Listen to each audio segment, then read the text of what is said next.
come in, come in. What's wrong? What's bothering you? Oh, you're having people over today and you're worried about all the clutter? Oh, I relate. I had that happen to me just the other day. We were having family come stay with us, and because they were staying, I needed to make sure that there were a few more spaces that were clean and decluttered than normally I do if people come over. Like, obviously, right, if you're letting them sleep in your house, there's more spaces that they're going to be spending time in than if they're just coming to eat or hang out. And I did find myself scrambling a little bit before they came, but even in that scrambling, I felt like, wow, like this is a really good chance to reflect on how far I've come. See, when I first got married, first started hosting people in our space, I felt like it had to be spotless all the time, like perfectly clean, perfectly decluttered, perfectly organized, and like beautiful before people could come over and into my space.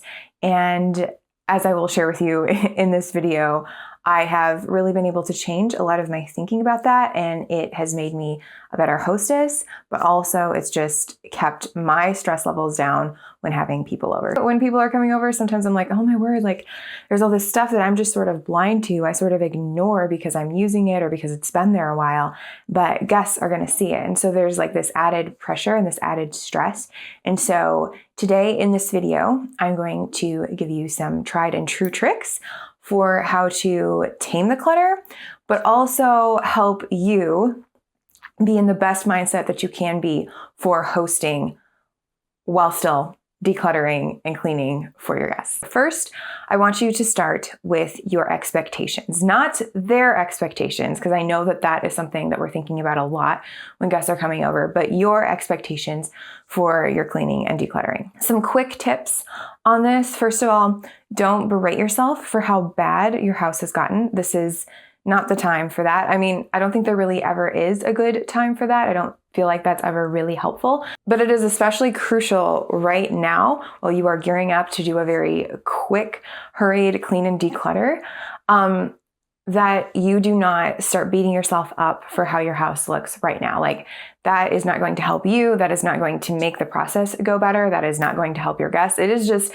not helpful for anything. So as much as you can, give yourself grace. Do not beat yourself up for how it looks. I don't care how bad it's gotten. And then the other quick tip is just not to try to get it perfect, but instead try to make an improvement or get it to something that you can live with for now. That's the key here. If you watch some of my other decluttering videos, I'm maybe talking a little bit more in depth about like, here's how you declutter over the long term. I think the really, really key thing to understand about overcoming clutter in order to avoid embarrassment when guests are coming over is that you're not going to overcome all the clutter today, right now, and that's actually okay. You just need to decide in your mind what an acceptable standard is for today. Because listen, I know how powerful of a motivator someone coming over is for cleaning and decluttering. Maybe it's going to force you to do something that you haven't done in a while, and that's great. But also, and I need you to hear me, like, if this is the only time you have to declutter right now, it's not going to be perfect, and that is okay. Make some progress that you are proud of and have that be enough. And we'll talk a little bit more about how to specifically do this in the next step. But yeah, like as I mentioned before, I used to always think that my house had to be 100% perfect, and I would beat myself up for the fact that it wasn't whenever we had people coming over. And so it just made for a very stressful situation. Every single time we were going to have people come over, I would be cleaning and decluttering and trying to hide things away until the last second. Sometimes I'd be shoving things in drawers or cabinets or something, or places that they didn't belong, because I just wanted my house to look spotless. And then, you know, maybe I'm making dinner and that pushes dinner back. Or anyway, I'm creating this atmosphere in my house that is hurried and stressed, and I'm stressing out and I'm freaking out. And so then the next time that I'm thinking about having somebody over, or my husband's like, hey, we should have those people over, I'm like, no, I can't, absolutely not. That is too much. And so coming from there and trying to improve on that to where I am now, which is still not like, you know, I am not the most relaxed hostess you'll ever meet. I do feel like setting a realistic expectation is key. The next step after you set your expectations is to make choices. So here are the choices that I'm specifically talking about. Pick a few areas to focus on. So these would probably be rooms, but they could also be like sections in rooms. Then rank them. And I would start with the ones that are most crucial for you to get rid of the clutter in, and like rank them all the way down. And then determine how much time you actually have to do this cleaning and decluttering before people come over. If you are struggling to figure out what areas you should pick or how to rank them, I would think about why people are coming over to your house, what areas you're going to be using, and focus on the areas that they will see and that they will use the most while they are at your house. So, for example, if my husband and I have people coming over for dinner, the first place that I'm thinking about cleaning is my dining room and my kitchen. I don't want to be preparing dinner in a stressful or messy environment, and my guests don't want to be eating in a stressful or messy environment. So that's the first priority. The second priority is probably my living space, because often after dinner we will go relax in the living room. And then the third one would be a bathroom. I feel like guests always use a bathroom no matter what they're coming over for. And so I like for that to be clean. So those are my 3 areas for a normal, like having people over for dinner or a visit type of thing. I don't worry about my bedroom. I don't worry about my office. I don't worry about like my basement or my attic. I don't worry about like getting all of the bathrooms in my house. I just worry about the areas that I know for sure they will be using. And now when we have people over, my husband does often want to give them like a house tour or something. And that's great. That's fine. They can see a little bit more of my mess. But the areas where we're going to be spending the most time, that's where I'm going to focus. If you're having people come over to stay, obviously that changes a little bit. Suddenly I am thinking about the common areas, but what's really bumping up in my priority list is the bedrooms, the places where they're going to be staying. I want to make sure that those are ready, that those are comfortable, that those are set up for them so that they don't have this awkward moment of like, they're ready to go to bed, but I still have to set up their guest room, right? Like if they come over and there's a little bit of clutter and mess out on the table, fine, whatever. I can clean that off before we eat, but when it's time for them to sleep or they just want some time to themselves, I want them to have that place. So all of that to say, there are a lot of spaces in your rooms. There are a lot of things that we're afraid that people are going to judge when they come over. And if you are intentional about the areas where you want to focus on with your cleaning and decluttering, it's really, really easy to get panicked and overwhelmed and not make any real progress. And that isn't fun at all. So the best strategy that I found, because like I used to think, oh, I have to declutter and clean the entire house every single time everyone comes over. If there's any clutter at all, that's like shame on me, shame on my family, shame on my ancestors. But it is really only necessary if you're going to clean and declutter before people come over to do the high use areas. And so if you can pick those areas and focus on them, you're going to feel a lot better as you're shifting into hosting mode. And it's not going to be an overwhelming or overstimulating environment for your guests when they walk in your door. So notice those first 2 steps were just me like coaching you on being really intentional about your expectations and where you're going to put your focus for cleaning and decluttering before your guests come over, because this is how you're really going to overcome the clutter in your house before the guests arrive. And so the third step is finally now you can get those gloves on, get those trash bags, clean and declutter. And the first thing that I'm going to say is I've lumped these 2 together for a reason. I know that there are a lot of people who will say, oh, declutter first and then clean because that makes the cleaning easier. And I think that that is true. But when I have people coming over, I don't necessarily find that that is the best routine for me. I think sometimes, especially if I'm in a rush, and I just need to get something done before people show up, I want my space to be clean. Like that is my top priority. If it's a little bit cluttered, but it's not dirty, people aren't going to mind it as much as if it's clutter free, but it's still like visibly dirty, right? Like to me, like there's a fine line there. And I want to make sure that there's not like dirt and dust everywhere when people come over. So if your space really needs to be cleaned and decluttered, I would recommend just in this very specific situation, that you sort of do them both at the same time. Like, yeah, grab a trash bag for trash, grab a trash bag for donations, and then go around cleaning. As you have to move something out of the way to clean under it, think, oh, okay, where does this go? Or do I want to declutter this? Do I want to throw it away? And then put it in the appropriate place, or put it in a pile to deal with later. depending on how much time you have and how much you want to be like bebopping around your house. If you always like go and immediately take care of something, at least if you're like me, you may get distracted by those things. So I do often find it helpful to stack things. So like, okay, this thing is going to its spot that it's just out of, this thing is, going in the declutter bag, this thing is going in the trash. And if you don't have the trash and declutter bags with you, you can just make 3 separate piles and then take them to the appropriate places in your home when you're done. Get it as clean as you want, but don't focus on getting your space 100% decluttered. If you do that, that is going to be just a recipe for frustration, as we've already talked about. I recommend going for like, maybe 50% better, maybe 70% better. If it's really, really bad and you've never decluttered before, I would take that even lower. I'd say 20%, maybe even 10%. Enough that you notice a difference, but not enough to overwhelm you or get like your perfectionism starting to trip out, right? Like just do what you can and tell yourself that that is enough for now. You can always come back and finish it later on another day. If you find something that you don't want to throw away or declutter, but that doesn't belong where it is, there's a few things that you can do with it. First, you can put it where it does belong. If it already has a space and it's just not there, go ahead and do that. If you don't know where it belongs, and that's part of the reason that it's been left out, I would say leave it there for now. This is not really the time. You probably don't have time to reorganize or like redo your systems. So for today, and just today, I'm saying keep your existing systems intact. If you can add something to an existing system, that's fine. Go ahead and feel free to do that. But if you need to create a new system or you need to clean an area out for something, just leave it where it is. Don't sabotage something else or shove it into a drawer or a cupboard or a closet where you won't be able to find it later. Just leave it. It's fine. Trust me, it is fine. People don't care, and maybe they might actually ask you about that thing when it's out. During this process, just continue to be kind to yourself, to speak kindly to yourself, not to beat yourself up for, leaving things out or not putting things away.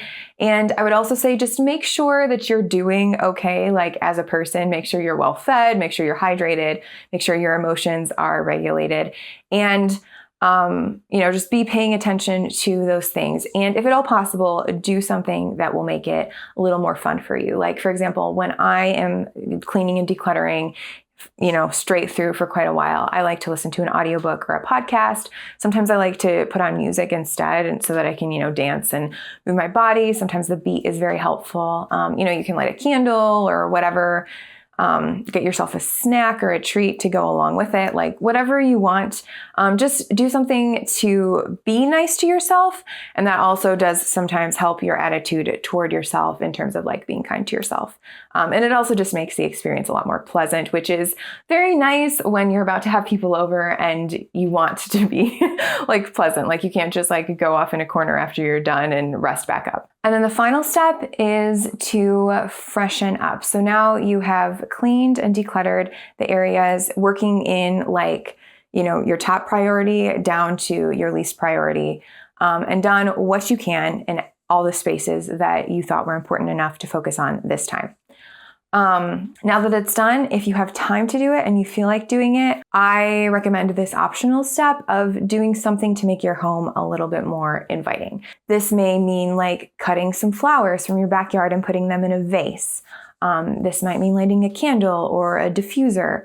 It might mean putting like a little piece of candy on your guest's bed if they're staying over for the night. I mean, I don't know that I've ever done that, but I've done like, little gift baskets or something when people were staying with us. It's just those little touches that show you were thinking about your guests and you're excited that they're there. It also shows that like you're putting forth a little bit of effort. And I feel like that does matter to the people who come into your house, like to see that you are thinking about them and care about them. But I think it also matters like for us as hosts, like for me, I feel like if I fuss a little bit, it just increases my confidence a little bit more that I'm doing a good job and that we're going to have a good time together. And if I don't have time to fuss, maybe this is just me, but I feel a little bit less grounded in my role as a host. So it doesn't have to be any sort of big, grand gesture. It just can be like one little thing that you do to make your home a little more inviting and special. And I also just feel like picking one nice thing to do because people are coming over is a great way to end what can be a somewhat panicked decluttering session. And then after you do that, I would just recommend like taking a moment to stand back and look over your progress and appreciate it, because, you're about to launch into, prepping food or whatever is next, putting on music, getting changed. And so take a minute and appreciate your effort, and then you can move on to the rest of your evening or the rest of your day with a little bit more confidence. And I wouldn't say that I am the best hostess you will ever have. I'm not the most relaxed, I'm not the most poised, but I do care about the people that come into my home. I do enjoy having them in my home. And the more that I run through this routine of decluttering and cleaning before people come over, the more I'm able to increase my confidence little bit by little bit that my home is a comforting and welcoming place for people to be. And that is really cool. That's a journey that I'm still on, but that's a journey that I want you to help get started on, because it is just such a wonderful thing to be able to have people in your home and actually feel at peace and not feel embarrassed about it all the time. One last thing I did want to say, and I wasn't really sure how to fit it into these steps, but I think a lot of times that we think our homes have to be perfect when people are coming over because we're worried that people are going to judge us, or that, we just don't want to be embarrassed. I mean, that's what this whole video is about, right? It's avoiding embarrassment and avoiding shame. And I think that's something we don't give ourselves credit for enough, is that it is a very brave and vulnerable thing to have people over. I mean, there might have been a time in history where that wasn't the case, where it was just very normal to have people coming in and out of our homes all of the time, and we didn't really think very much of it. But that's not the world that I grew up in, and I don't think that that's the world that most of us live in. But if we want to form real connections with people, those sort of moments where you stay late and you're laughing into the night, you're not worried about the fact that the restaurant's going to close down or the park is going to get dark. Being able to welcome people into your home, that is a very special and sacred space, and it requires a lot of strength and bravery and a willingness to be vulnerable, and to allow people to come into the place that you live and potentially judge what they see. And I'm not saying that people never will judge you, right? Because we all know that there are tons of judgy people out there. But what I did want to share is that when I go over to people's homes, and I can think of quite a few instances where I've walked into a friend's house and I've realized that she didn't clean up before I came over. And that means a lot to me. When I show up to someone's home, and I know what inviting someone into your home is. I know that that is a special thing. And I know that they haven't cleaned up before I came over, or they didn't totally clean up. That makes me feel really special. That makes me feel you know what? Yeah, we are that kind of friends where I can just show up at your house and you can just show up at my house, and we love each other and we don't care what our houses look like. And also we understand that our houses are works in progress, that we don't always have the same energy, and that cleaning your house doesn't necessarily mean that you aren't doing a good job in your life or that you're not a good person. Actually, probably the opposite. It probably means that you are pouring your time and attention and effort into things that matter to you more than, necessarily having your house spotless all of the time. And I just want to leave you with that. And I want you to know that the people who really care about you do not care what your house looks like. And I understand that that may not be the case for the person or people that you're about to have over. But the true friends, the real ones, will feel honored if they walk into your house and they can tell that it's 70% decluttered and clean. If you care about someone, it's actually an honor if they don't clean everything up for you. And I will just say this, I'm not going to advocate for cutting people out of your life or anything like that. But if you are having people over and you're watching this video and you're thinking, well, that's nice, but the people that I'm about to have over are not going to be honored by the fact that I didn't totally clean up for them, maybe don't have them over. You may not feel like you have a choice, but try, have them stay at a hotel, or, meet them at a park, meet them at a restaurant.